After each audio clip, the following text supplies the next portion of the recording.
Hello students. जैसा कि हमने सीडीपी की चैप्टर वाइज क्लासेस शुरू कर रखी हैं, पहली क्लास हो चुकी है, ये दूसरी क्लास है। अगर आपने पहली नहीं देखी है तो प्लीज पहले एक बार वीडियो पहले देखा ना सीडीपी की। तो ये है दूसरी क्लास जिसमें हम कुछ टॉपिक्स को कवर करेंगे, जैसे कि environment, socialisation, equality, equity, gender biasness, gender stereotype जैसे टॉपिक्स। इसमें मैं आपको बताऊंगी कौन से टॉपिक्स इंपॉर्टेंट है, कौन सी लाइन इंपॉर्टेंट है, क्वेश्चन कौन से पॉइंट से बनता है। टू द पॉइंट बताऊंगी, बिल्कुल एग्जैक्ट बताऊंगी। जैसा कि मैंने पहले बताया था वीडियो में कि ये जो नोट्स है वो हिमांशी मैम की हैं और ये पेड बैच की नोट्स है। मैं आपको फ्री ऑफ कॉस्ट बता रही हूँ, सारी एक्सप्लेनेशन, सारे नोट्स फ्री ऑफ कॉस्ट आपको प्रोवाइड करवा रही हूँ। तो सारे क्वेश्चंस को ध्यान से देखना, सारे टॉपिक्स को ध्यान से देखना। मैं जहां इंपॉर्टेंट बताऊं वो बहुत ही ध्यान से देखना। तो इन्हीं नोट्स को पढ़कर मैंने फर्स्ट अटेम्प्ट में सीटेट क्लियर किया था और मेरे सीडीपी में 30 में से 27 नंबर आए थे। तो आप भी आसानी से 30 में से 27 या 28 नंबर लेकर सीटेट आसानी से पास कर सकते हो। पहला हमारा टॉपिक है इन्वायरमेंट। देखो, इन्वायरमेंट क्या होता है? किसी भी व्यक्ति को जो भी प्रभावित करता है, हर एक चीज या फिर बोल लो सब कुछ, वही इन्वायरमेंट है। Environment is everything that affects the individual except his genes. Genes को छोड़कर जो भी किसी व्यक्ति को सब जो भी कुछ प्रभावित करता है वही इन्वायरमेंट है। यानी हमारे आसपास जो कुछ भी है वो इन्वायरमेंट है। इसमें से कोई डेफिनेशन इंपॉर्टेंट नहीं है। अगली बात क्या है? Teachers should try to provide their best mental environment so that a child can flourish. Teacher को पूरी कोशिश करनी चाहिए कि वो बच्चे को सबसे बढ़िया इन्वायरमेंट दे सके, जिससे बच्चा बिल्कुल फुल ग्रोथ हो सके, जिसकी मतलब जिससे बच्चा की जो डेवलपमेंट है वो पूरी हो सके, यानी बढ़िया डेवलपमेंट हो सके अच्छे से। ये जो पॉइंट है ना कि टीचर सबसे बढ़िया इन्वायरमेंट प्रोवाइड करेगा, उसी पॉइंट को इंग्लिश में बोलते हैं कंड्यूसिंग इन्वायरमेंट। ये पॉइंट काफी इंपॉर्टेंट है। कौन सा इन्वायरमेंट बच्चे को प्रोवाइड करना चाहिए? कंड्यूसिंग इन्वायरमेंट, यानी स्मूथ इन्वायरमेंट। इससे क्वेश्चन काफी आता है कि इन्वायरमेंट कैसा होना चाहिए बच्चे का, तो कंड्यूसिंग इन्वायरमेंट होना चाहिए। According to Woodworth, both are equally essential.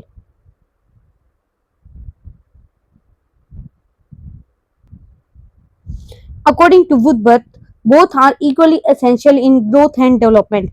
Woodworth क्या कहता है कि हेरिडिटी और इन्वायरमेंट दोनों इक्वल इंपॉर्टेंट हैं, किसके लिए? डेवलपमेंट के लिए। तो ये स्टेटमेंट भी इंपॉर्टेंट है, ध्यान में रखना कि कौन कहता है कि दोनों इंपॉर्टेंट है। वुडवर्थ कहता है, ठीक है। ये इंपॉर्टेंट है, मैं बता दूंगी कौन कौन सी पॉइंट आपको दिमाग में रखना है, कौन सा नहीं रखना। Heredity versus environment. Heredity and environment are not additive. Heredity and environment are not subtractive.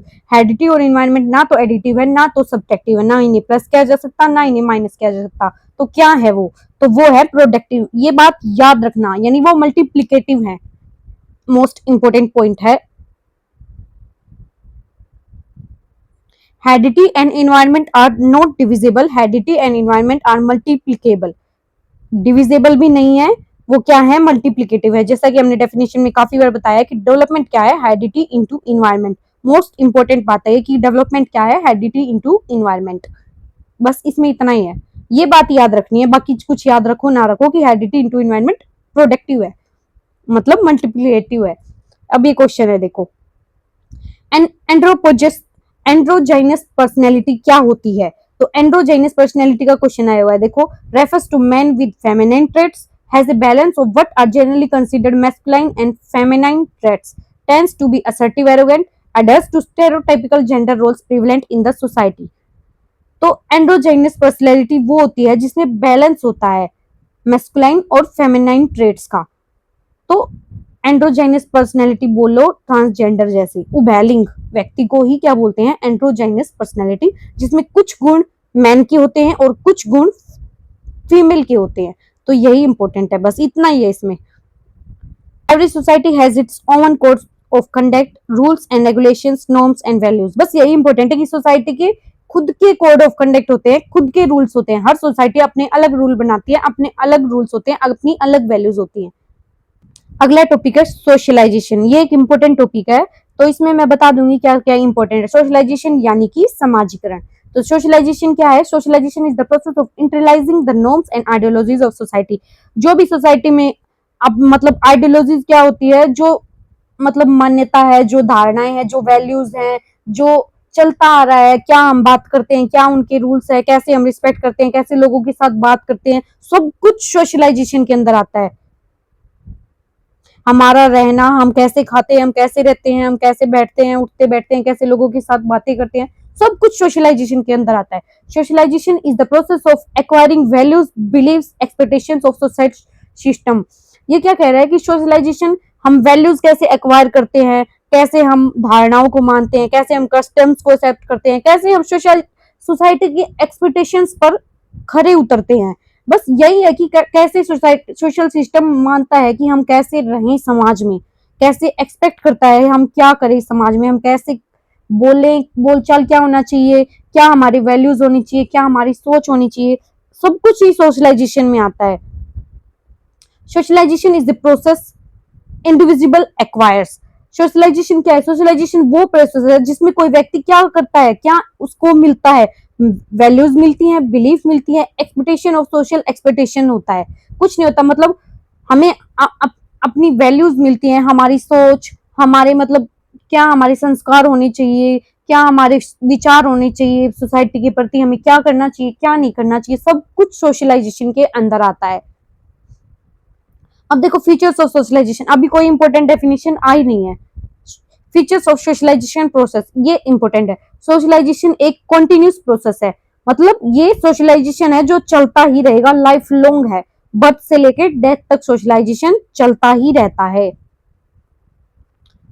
Socialisation takes place formally and informally. हम समाजीकरण क्या होता है, फॉर्मली भी होता है, इनफॉर्मली भी होता है। मतलब हम पेरेंट्स से भी सीखते हैं, टीचर से भी सीखते हैं, स्कूल में सीखते हैं, ऑफिस में सीखते हैं, सोसाइटी से भी सीखते हैं, हर जगह से हम कुछ ना कुछ सीखते हैं। तो फॉर्मली भी हो रहा है, इनफॉर्मली भी हो रहा है। I am not, I am not who you think I am, I am not who I think I am, I am who I think you think I am. कितनी गहराई है इस स्टेटमेंट में। ये जो स्टेटमेंट है वो चार्ल्स कुले ने दी थी। ये क्या कहता है कि मैं वो नहीं हूं जो आप सोचते हैं, मैं वो भी नहीं हूं जो मैं सोचता हूं, मैं वो हूं जो मैं सोचता हूं कि आप मेरे बारे में सोच रहे हैं। ये स्टेटमेंट दी है चार्ल्स कुले ने। बस इतना दिमाग में ध्यान, स्टेटमेंट याद करने की कोई जरूरत नहीं है, बस इतना याद रखना कि अगर ये स्टेटमेंट आ जाए तो किसने दी है, चार्ल्स कुले ने दी है। सोशलाइजेशन कितने प्रकार का होता है? दो प्रकार का होता है, प्राइमरी सोशलाइजेशन, सेकेंडरी सोशलाइजेशन। इससे क्वेश्चन आता है, अगर सोशलाइजेशन से आएगा तो ज्यादा चांसेस है कि इससे पूछे कि प्राइमरी सोशलाइजेशन में क्या आता है। तो प्राइमरी सोशलाइजेशन में फैमिली आती है, बाकी कुछ भी आए, चाहे वो स्कूल आए, टीचर आए, मीडिया आए, नेबरहुड आए, कुछ भी आए, वो किस में आ जाएगा, वो सेकेंडरी में आ जाएगा। तो पूछता है कि फैमिली किस में है, तो फैमिली हमारी है प्राइमरी में। स्कूल भी पूछता है, टीचर्स पूछता है, मीडिया पूछता है, तो स्कूल हमेशा सेकेंडरी आएगा। बच्चे गलती करते हैं कि स्कूल को ले लेते हैं प्राइमरी में, स्कूल नहीं है, सिर्फ हमारे पेरेंट्स, हमारी फैमिली ही प्राइमरी सोशलाइजेशन में आएगी। ये नॉट सो इम्पोर्टेंट। अब सोशलाइजेशन और भी दो तरह का हो सकता है, active socialisation, passive socialisation. Active में क्या होगा कि जिसमें डायरेक्ट इंटरेक्शन करेगा बच्चा, जैसे स्कूल में। और पैसिव सोशलाइजेशन क्या होगा, जिसमें पब्लिक लाइब्रेरी में, आप लाइब्रेरी में हो पर आप किसी से बोल भी नहीं रहे हो, आप शांति से पढ़ रहे हो, वो होगा public socialisation, sorry passive socialisation, public library में। क्वेश्चन आने की कम चांसेस है यहाँ से। अगला टॉपिक है agents of socialisation. Agents of socialisation में क्या एजेंट है, फैमिली है, एजुकेशन है, रिलीजन है, पीयर ग्रुप्स है। हमारे परिवार, हमारे शिक्षा, हमारे धर्म, हमारे जो भी फ्रेंड सर्कल है, सब कुछ सोशलाइजेशन में। मैंने बता दिया, जो भी हम सोसाइटी में रहते हैं, जिससे हम इंटरेक्ट करते हैं, जो काम करते हैं, सब कुछ सोशलाइजेशन है। हमारा क्या इकोनॉमिक स्टेशन है, क्या इकोनॉमिक स्टेटस है, क्या लीगल सिस्टम है, क्या लैंग्वेज है, क्या मीडिया है, सब कुछ है सोशलाइजेशन। हमारा टॉपिक है वो है जेंडर और सेक्स। जेंडर क्या होता है, सेक्स क्या होता है, बस दो ही वर्ड याद रखने। जेंडर जो सोसाइटी ने बना दिया, और सेक्स जो बायोलॉजिकली होता है। बायोलॉजिकली जैसे मेल और फीमेल टर्म होता है, मेल और फीमेल अलग अलग होते हैं, वो सेक्स है। जेंडर जो सोसाइटी ने बना दिया, क्या मैन कर सकता है, क्या वुमेन नहीं कर सकती, मैन बाहर जाकर काम कर सकता है, वुमेन नहीं कर सकती, ये सोशली बातें हैं ये। तो यही टर्म जेंडर को डिसाइड करती है। सेक्स हमारा बायोलॉजिकली है। अब बात करते हैं इक्वलिटी और इक्विटी की। पिक्चर क्लियरली दिखा रही है कि इक्वलिटी क्या है और इक्विटी क्या है। इक्वलिटी में देखो, ये 3 आदमी है, तीनों की लेंथ अलग अलग है, ये सबसे लंबा है, ये बीच का मिडिल साइज का है और ये सबसे छोटा है। और इक्वलिटी क्या कह रही है, तीनों को बॉक्स दे दिया ऊपर देखने के लिए, फिर भी देखो ये दोनों तो देख पा रहे हैं, ये तो देख ही नहीं पा रहा। और इक्विटी क्या कहती है, इसको कुछ मत दो, इसको एक बॉक्स दो, इसको 2 बॉक्स दो, ताकि तीनों बराबर लेवल पे देख सकें। तो यही मतलब है इक्वालिटी और इक्विटी का, बेस्ट पिक्चर है इक्वालिटी और इक्विटी को समझने के लिए। अब basics of equality, basic of inequalities, inequalities किस किस तरह से हो सकती हैं, मतलब भेदभाव कैसे कैसे होता है, सेक्स के बेसिस पे, एज के बेसिस पे, कास्ट पे, सोशल इकोनॉमिक स्टेटस के बेसिस पे, इन सभी के बेसिस पे इनइक्विलिटीज हो सकती है। क्या मेल और फीमेल के बेसिस पे हो सकती है कि, और एज, कम एज और ज्यादा एज के बेसिस पे भी हो सकती है, जाति के बेसिस पे भी हो सकती है, और कितने हमारे पास पैसे हैं कितने नहीं है उसके बेसिस पे भी इनइक्विलिटी होती है। अब वर्ड टॉपिक आता है जेंडर स्टीरियोटाइप क्या होता है। तो जेंडर स्टीरियोटाइप देखो क्या होता है, जो हम पहले से ही सोच लेते हैं, पहले से ही सोचे गए जो धारणाएं हैं किसी पर्सन के बारे में, किसी ग्रुप के बारे में, उसी को जेंडर स्टीरियोटाइप कहते हैं। तो जैसे कि डेफिनेशन में लिखा है, gender stereotype refers to pre convinced notations about persons और ग्रुप्स, जो पहले से मतलब दिमाग में फिट कर लिए यही होता है, ये यही है, ये यही काम करता है, तो वो प्री कंसीव्ड नोशंस हो जाते हैं, तो उसी को जेंडर स्टीरियोटाइप बोलते हैं। ये वर्ड ही इंपॉर्टेंट है, बस प्री कंसीव्ड नोशंस होते हैं, नोशंस मतलब धारणाएं। अगला है जेंडर न्यूट्रल लैंग्वेज, इंपॉर्टेंट, हमें कैसी लैंग्वेज यूज करनी चाहिए, जेंडर न्यूट्रल लैंग्वेज करनी चाहिए। जैसे कि मैं एग्जांपल बता दूं, हम बोलते हैं कैमरा मैन, लेकिन बोलना क्या चाहिए, जरूरी थोड़ी ना कैमरा मैन ही हो, कैमरा वुमेन भी हो सकती है, तो हमें बोलना चाहिए कैमरा पर्सन, जिसमें दोनों आ जाए। अब जैसे कि चेयरमैन, जरूरी थोड़ी ना चेयरमैन मैन ही हो, चेयर वुमेन भी हो सकती है, तो हमें बोलना चाहिए चेयर पर्सन। बैट्समैन ना बोल के हमें बोलना चाहिए बैटर। ये क्या करता है, जेंडर न्यूट्रल लैंग्वेज है, जिससे हम जेंडर इनइक्वलिटीज को कम कर सकते हैं। Children are curious, creative and have innate ability towards learning. अब ये बच्चे के बारे में बता रहा है कि बच्चा क्यूरियस होता है, पहले से ही क्रिएटिव होता है और सीखने के लिए फुल तत्पर रहता है, कि सिखा दो, बस कितना भी सिखा दो। तो बच्चा कैसा होता है, तीन वर्ड्स आ सकते हैं आपको, curious, creative, ability to learn, CCL। तो बच्चे में क्या क्या होता है, अगर ऑप्शन में आ जाए तो ये तीनों होते हैं, आप ऑप्शन चेक कर लेना। बच्चा क्यूरियस होता है, बच्चा क्रिएटिव होता है, बच्चे के पास एबिलिटी होती है सीखने की, इनेट मतलब जन्मजात। चाइल्ड सेंटर्ड एजुकेशन फोकस, तो अब देखो हमारी एजुकेशन होती है जो, वो कैसी होनी चाहिए, टीचर बेस्ड नहीं होनी चाहिए, वो चाइल्ड सेंटर्ड होनी चाहिए, मतलब बच्चे पे ध्यान दे, कंप्लीटली हर एक बच्चे को ध्यान से देखे। तो focus on child current life and experiences, focus करो बच्चे की करंट सिचुएशन पे, बच्चे की करंट जिंदगी पे, बच्चा मतलब क्या फील कर रहा है, क्या एक्सपीरियंस कर रहा है, बच्चे को बिल्कुल बारीकी से देखो, उस पर फोकस करो। Put children at the centre of the education, बच्चे को बीच में रखो, एजुकेशन दो लेकिन सबसे पहले बच्चा प्रायोरिटी होना चाहिए।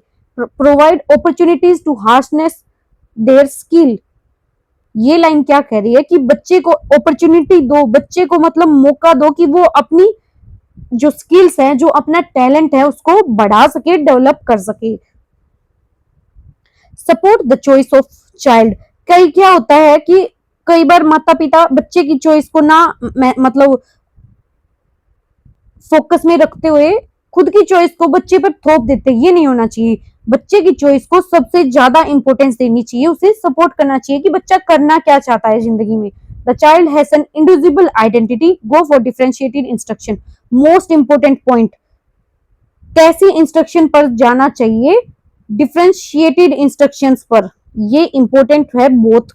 सबसे ज्यादा इंपॉर्टेंट लाइन यही आई है अभी तक कि इंस्ट्रक्शंस कैसे होनी चाहिए, डिफरेंशिएटेड इंस्ट्रक्शंस होनी चाहिए। और जबकि इन्वायरमेंट कैसा होना चाहिए, इन्वायरमेंट इंपॉर्टेंट है, ये लाइन कंड्यूसिव, इन्वायरमेंट कैसा होना चाहिए, कंड्यूसिव इन्वायरमेंट होना चाहिए, और इंस्ट्रक्शंस हमेशा डिफरेंशिएटेड होने चाहिए। ये क्या कहना चाहता है डिफरेंशिएटेड इंस्ट्रक्शन के लिए, हर बच्चा देखो अलग होता है, हर बच्चे की सोचन शक्ति अलग होती है, एक बच्चा का इंटरेस्ट अलग हो सकता है, दूसरे का अलग हो सकता है, एक बच्चा का एटीट्यूड एप्टीट्यूड अलग हो सकता है, दूसरे का अलग हो सकता है।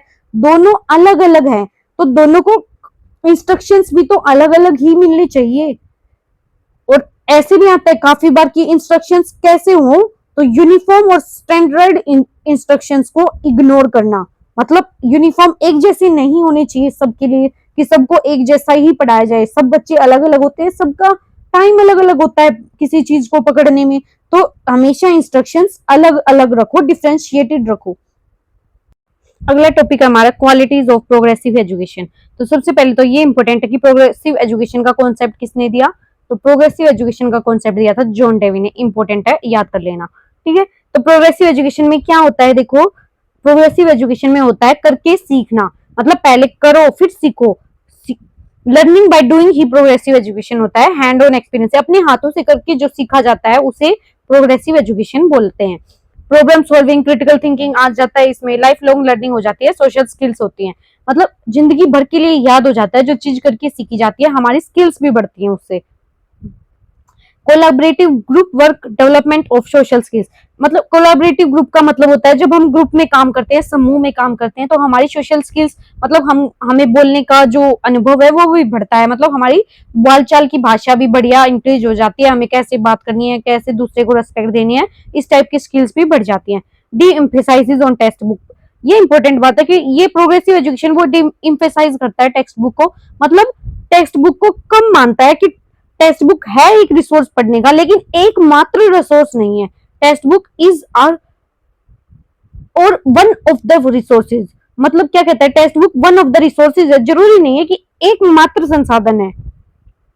जॉन डेवी के बारे में देख लो। तो एक और बात, प्रेगमेटिज्म का भी किसने कॉन्सेप्ट दिया था, जॉन डेवी ने दिया था। He is remembered as the father of progressive education, important है, फादर ऑफ प्रोग्रेसिव एजुकेशन किसे जानते हैं, जॉन डेवी को, इंपॉर्टेंट है ये बात। Dewey emphasized on the importance of democratic relationship in the classroom। Dewey क्या कहता है कि हर बच्चे को इक्वल अपॉर्चुनिटी मिलनी चाहिए पढ़ने की, कर कर सीखना चाहिए, मतलब हर एक बच्चा बराबर समझना चाहिए, टीचर की नजरों में कोई डिस्क्रिमिनेशन नहीं होना चाहिए। हाँ, इसमें फ्रेडरिच फ्रोबल एक साइंटिस्ट है, उसमें इंपॉर्टेंट है प्लेवे मेथड। प्लेवे मेथड अगर आ जाए किसने दिया है प्लेवे मेथड, तो क्या नाम दोगे, फ्रेडरिच फ्रोबल। और किंडरगार्टन का कॉन्सेप्ट भी किसने दिया, फ्रेडरिच फ्रोबल। बस इतना ही है, फ्रेडरिच फ्रोबल के बारे में आए तो किंडरगार्टन का कॉन्सेप्ट दिया, प्लेवे मेथड का कॉन्सेप्ट दिया, और कुछ इंपॉर्टेंट नहीं है, ये नाम ही इंपॉर्टेंट है, बस इस साइंटिस्ट ने दिया। फादर ऑफ प्रोग्रेसिव आ जाए तो जॉन डेवी लिख देना, ये इंपॉर्टेंट है। बाइपोलर कॉन्सेप्ट क्या है, ट्राइपोलर क्या है, तो देखो बाइपोलर का जो कॉन्सेप्ट था वो एडम्स ने दिया था, और जो ट्राइपोलर का कॉन्सेप्ट था वो जॉन डेवी ने दिया था। इंपॉर्टेंट, नाम ही इंपॉर्टेंट है, किसने ये दिए, हो गए इंपॉर्टेंट। बाइपोलर में क्या आएगा, एक टीचर होगा और एक स्टूडेंट होगा, वो टीचर और स्टूडेंट पढ़ाई करेंगे। जब ट्राइपोलर कॉन्सेप्ट आ जाए तो टीचर और स्टूडेंट तो होंगे ही, साथ में आ जाएगा इन्वायरमेंट या कुरिकुलम, बस त्रिध्रुवीय बोलते हैं ट्राइपोलर को, कुछ नहीं है। इसमें टीचर और स्टूडेंट होता है, उसमें टीचर स्टूडेंट और इन्वायरमेंट होता है। इंडिविजिबल डिफरेंसेस क्या होते हैं, देखो इंडिविजिबल डिफरेंसेस होते हैं, एक व्यक्ति दूसरे व्यक्ति से अलग होता है, दोनों सेम नहीं होते, उसका इंटरेस्ट, उसके एप्टीट्यूड, उसके एटीट्यूड, उसकी पर्सनैलिटी, स्किल्स हमेशा अलग ही होता है। ये थोड़ी ना है कि एक व्यक्ति दूसरे व्यक्ति जैसा सेम हो गया, फिर वो आदमी थोड़ी ना हो जाएगा, वो तो रोबोट बन जाएगा। तो एक दूसरे से अलग होते हैं, इंडिविजुअल डिफरेंस होते हैं। वो डिफरेंस बायोलॉजिकल हो सकते हैं, कल्चरल हो सकते हैं, इमोशनल हो सकते हैं, मेंटल हो सकते हैं। तो मतलब बायोलॉजिकली हेरिडिटी से रिलेटेड अलग अलग हो सकता है, हर एक बच्चे की सोचन शक्ति अलग हो सकती है, इमोशनल थिंकिंग अलग हो सकती है, अलग अलग इमोशंस हो सकते हैं दोनों की, संस्कृति कल्चर अलग हो सकता है। मान लो एक यहाँ हरियाणा में रह रहा है और एक तमिलनाडु में रह रहा है, तो कल्चर में कितना डिफरेंस होगा, तो इंडिविजुअल डिफरेंस मिलेंगे। तो यही है बस, इंडिविजुअल डिफरेंस में इतना पूछा जा सकता है, इंडिविजुअल डिफरेंस कैसा कैसा होता है, तो biological, mental, emotional, cultural. Education should be given, ये वही बात आ गई कि एजुकेशन कैसे देनी है, यूनिफॉर्म इंस्ट्रक्शन से, स्टैंडर्डाइज्ड इंस्ट्रक्शन से, या इंडिविजुअलाइज्ड इंस्ट्रक्शन से, या फिर डिफरेंशिएटेड इंस्ट्रक्शन से। जैसा कि मैंने बताया था, कभी भी सेम इंस्ट्रक्शन मत देना, यूनिफॉर्म नहीं देना, स्टैंडर्डाइज्ड नहीं देना, कैसे देने हैं, differentiated instruction, most important point है। या फिर डिफरेंशिएटेड वर्ड नहीं आए तो आपको जाना है इंडिविजुअलाइज्ड इंस्ट्रक्शन की तरफ। मतलब हर एक आदमी को, हर एक बच्चे को अलग से इंस्ट्रक्शन दो, अलग अलग दो। मतलब इंस्ट्रक्शन सेम नहीं होने चाहिए, स्टैंडर्ड नहीं होने चाहिए बस। फिर आ जाएगी अपनी पियाजेट्स की थ्योरी, कोग्निटिव डेवलपमेंट की मोस्ट इंपोर्टेंट है। 3-4 थ्योरी है जो मोस्ट इंपोर्टेंट है, ये अगली क्लास में बताऊंगी। आज के लिए बस इतना ही है। अगर आपको टॉपिक्स पसंद आए हैं, एक्सप्लेनेशन पसंद आई है, नोट्स कैसे लगे हैं, कमेंट सेक्शन में जरूर बताना। ये वीडियो आपके लिए हेल्पफुल है या नहीं है, ये भी